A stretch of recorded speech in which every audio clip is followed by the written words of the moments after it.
How was your flight? Everything is set for 17th October.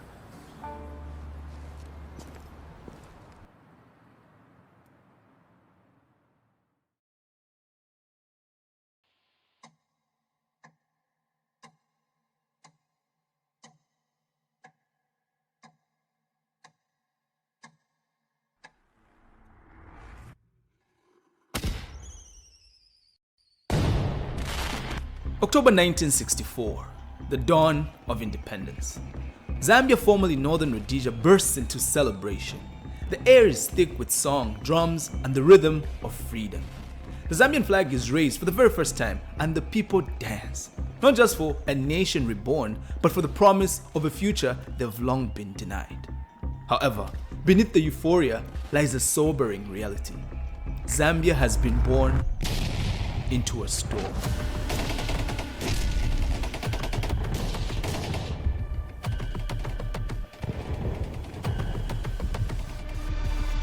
As a young republic, the country finds itself encircled with existential threats looming on 5 of her 8 borders. To the east and west, Mozambique and Angola are ablaze with anti-colonial wars. To the south, the iron grip of apartheid South Africa and its illegal occupation of Namibia cast a long shadow. But closer still is white settler Rhodesia, simmering with rebellion, dangerously close and dangerously defiant. The question I put to you and to the Americans is, why is it that the free world seems to be standing in our way? The free world led by Britain and America, because America has been drawn in now.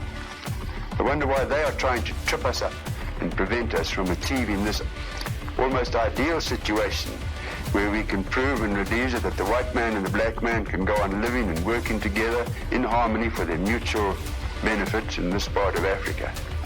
We are going to try to negotiate into this new constitution the maintenance of certain standards of democracy, the preservation of things such as the impartiality of our courts of justice, our forces of law and order, the maintenance of decent standards. That is the sort of thing that we are trying to tie in, and to see if we can put the white man in a position where he will be satisfied that these standards will be preserved, and that they won't be thrown out of the window the moment this thing called majority rule takes place in Rhodesia. But that's not all.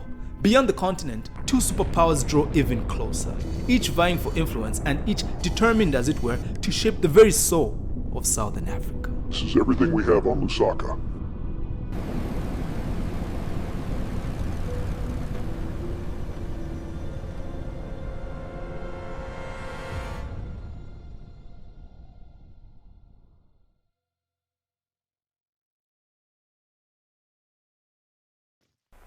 From Stettin in the Baltic to Trieste in the Adriatic, an iron curtain has descended across the continent. The Cold War was a global strategic game of shadows and silence, where the 2 superpowers at the time waged war through proxies, spies, and ideology, while being careful to avoid triggering a nuclear war under the ever-looming threat of mutually assured destruction. Everywhere from Korea to Cuba, Vietnam to Venezuela, the world was being divided. And when the spotlight shifted to the resource-rich African continent, it wasn't just about African nations gaining independence, it was about which side these nations would choose. And soon, Africa would become the Cold War's final frontier, and right at the center was Lusaka, Zambia. I'm a man with a conscience, clear conscience. God is hearing me. I can never sell out Africa. Never. Not me. Mr. Chairman, it is vital to emphasize this problem of disarmament, and I suggest that this conference should call upon the powers of the world to disarm. Non-alignment. That's what Zambia's first Republican president, Kenneth Kaunda, chose. In a war torn in two between East and West, capitalism and communism, Kaunda, in a manner, refused to pick a side. This was not entirely surprising. You see, Kenneth Kaunda was more than just Zambia's first Republican president. He was a man of moral conviction, an idealist and a believer in non-violence, African unity, self-reliance, and humanism. For him, non-alignment was independence of thought, a refusal to let Zambia be used as a proxy in someone else's game. We in Zambia are peaceful people, peace-loving. I challenge anyone to say today here that Zambia is a warmongering nation. Faced with an unfortunate dilemma, Kaunda joined the Non-Aligned Movement, a coalition of newly independent states that refused to side with either the East or the West. And more importantly, Kaunda's non-alignment stance gave Zambia room to breathe, just enough to support the liberation movements of Southern Africa. Intensified armed struggle remains the only credible and effective means by which Southern Africa can be liberated. At the time, the Eastern Bloc saw an opportunity. Fuel liberation struggles, spread Marxist ideology, and undermined the West. The West, on the other hand, saw a threat. The much feared but later proven to be false belief in an ideological domino effect. The belief that if one country in Southern Africa fell to communism, many others would follow. As such, being at the forefront of aiding liberation movements, albeit unofficially, Zambia in general and Lusaka in particular became a high-value target for the two superpowers and their intelligence agencies. To be sure, both the CIA and the KGB watched Lusaka keenly, each fearing its loss would tilt the scale in favor of the adversary. Worse still, in this environment of secrecy and tension, UNIP was struggling to keep the country united and to hold on to power. The declaration of Zambia as a one-party state in December 1972, the imposition of a state of emergency that suspended certain rights and tightening grip on every aspect of society was proving to be problematic. While some saw these as necessary measures against subversion, others viewed them as signs of creeping authoritarianism. And this quietly fostered discontent in the shadows. And not just among the common folk, but even among the country's very elite. And soon, something would happen that wasn't only unprecedented, but unthinkable. Mr. Valentine, you are under arrest for treason.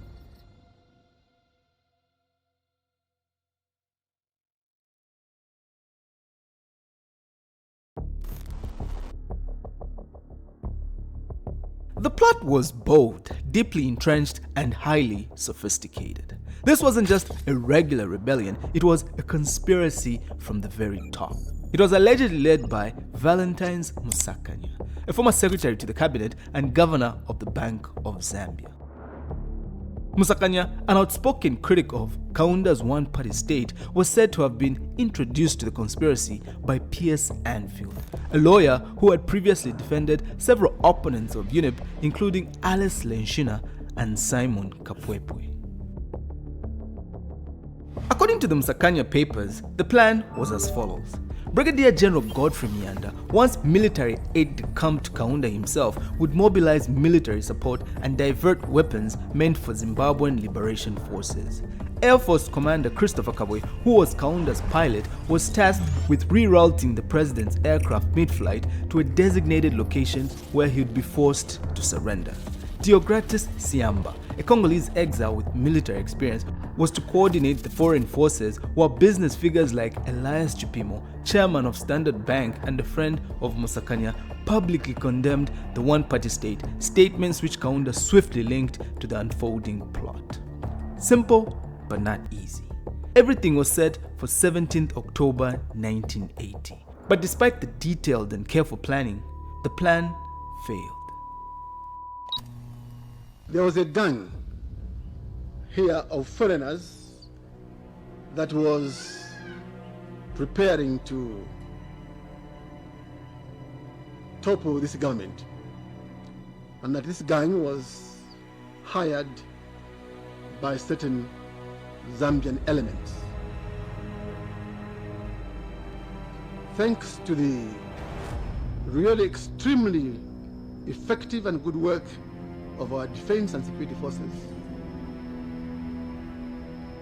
thanks to the cooperation of the people, of our people, especially those in the Shibuyunji area, party militants and ordinary people there, and the whole Mumbo area, we have now captured more than 40 of these people. Zambian intelligence uncovered that the group had divided into cells. one hiding in Congo while the other in Chilanga just south of Lusaka. Among the conspirators were well-educated, wealthy, and politically connected veterans of the freedom struggle and key players in Zambia's post-independence administration.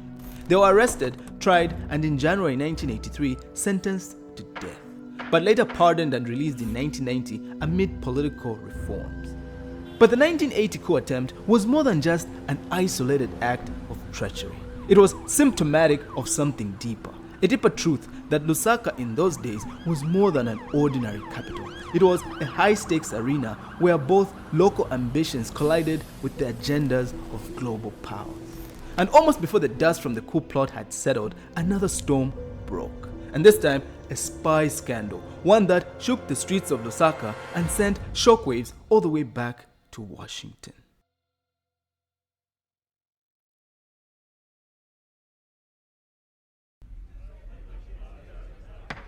Silence in the court. After careful deliberation, this court finds the defendant guilty as charged.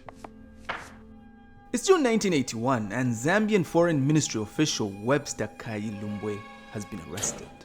Lumbwe is charged with espionage, contrary to Section 3C of the State Security Act. Specifically, he's accused of sharing sensitive information of a military nature with agents from the CIA.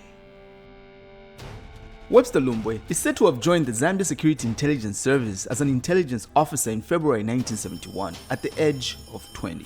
And sometime in May or June 1976, he attended an external operations course organized by the CIA. Listen carefully. Lumbwe is said to have used his friends in the Zambia Defense Force to gain information of a military nature, which he later passed on. In the wake of Lumbwe's arrest, the Zambian government declares two American diplomats, John David Finney and Michael Francis O'Brien, as persona non grata, and they are ordered to leave the country within 48 hours. Lumbwe is later tried in camera and given a minimum mandatory sentence of 20 years imprisonment with hard labor in April 1982. But there's another version of the story. The Zambia Mail insists that documents seized by the Zambian security police and leaked to the press show no CIA involvement in what was labeled as another coup attempt foiled by police on 18th June. But after the CIA and Lumbwe incident, a darker question loomed. If Washington had its eyes on Zambia's leadership, who else was watching?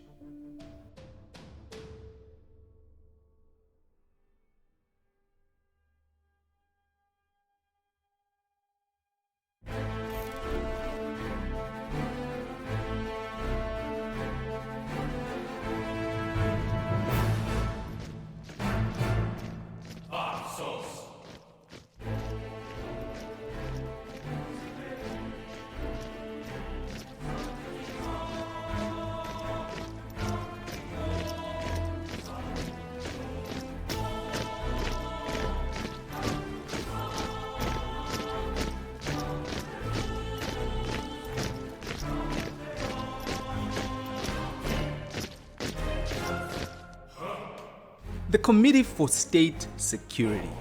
Three words most of the world knew only by their chilling Soviet initials, KGB. From 1954 to 1991, the KGB was the Soviet Union's most feared weapon. Successor to Joseph Stalin's secret police, it was part spy agency, part secret army, and charged with guarding the motherland at all costs. The KGB watched the Soviet people at home, hunted Soviet enemies abroad, and stole Western state secrets.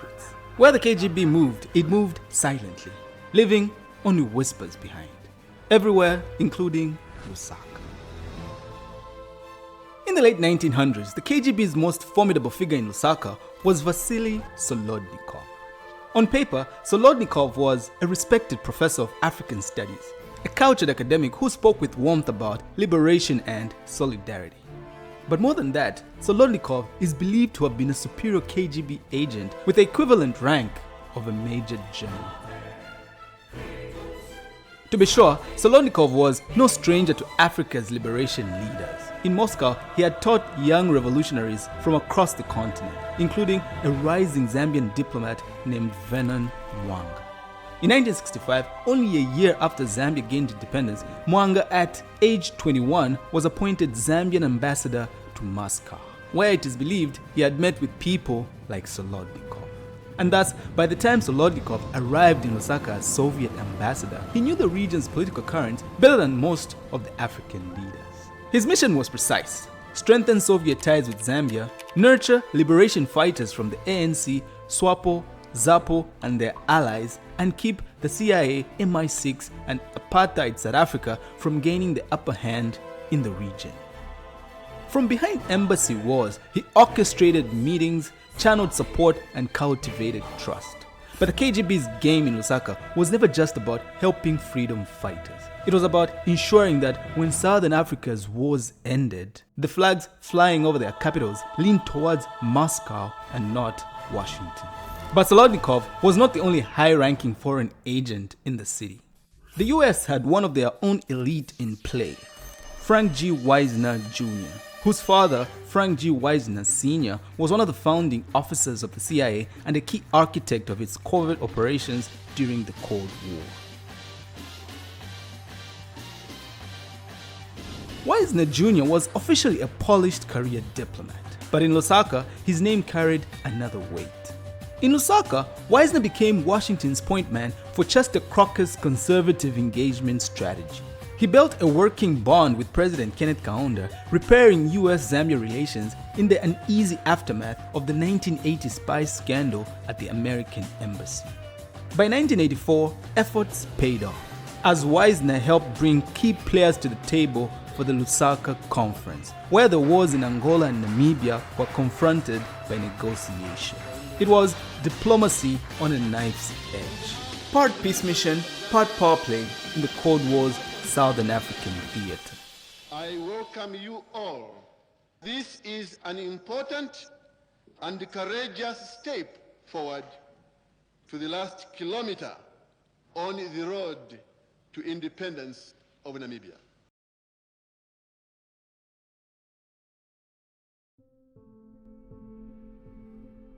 By the late 1980s, most countries in Southern Africa had broken free from the grip of colonial rule. Mozambique, Angola, Zimbabwe, and others had joined the ranks of independent states. Each birth had fought, and each victory costly. And at the center of it all stood Zambia. Landlocked, resource-strained, yet unyielding as the rear base for liberation movements from Cape Town to Windhoek. Zambia's towns sheltered exiled leaders, her training grounds forged guerrilla fighters, and her diplomacy kept the cause alive in the corridors of the UN and the African Union. But Zambia's open doors also came at a price. Foreign powers saw her not just as an ally, but also as a battleground for their own Cold War ambitions, each seeking to shape the future of Southern Africa in their image. But still, Zambia endured, weathering the storm until apartheid began to crack and Namibia and the rest of Southern Africa emerged free. Zambia's courage changed the destiny of an entire region and taught a very important lesson: that in the great struggles of history, small nations can hold immense power. And in the stillness of Lusaka streets today, the ghosts of the hidden wars remain, a constant reminder that freedom always comes at a cost.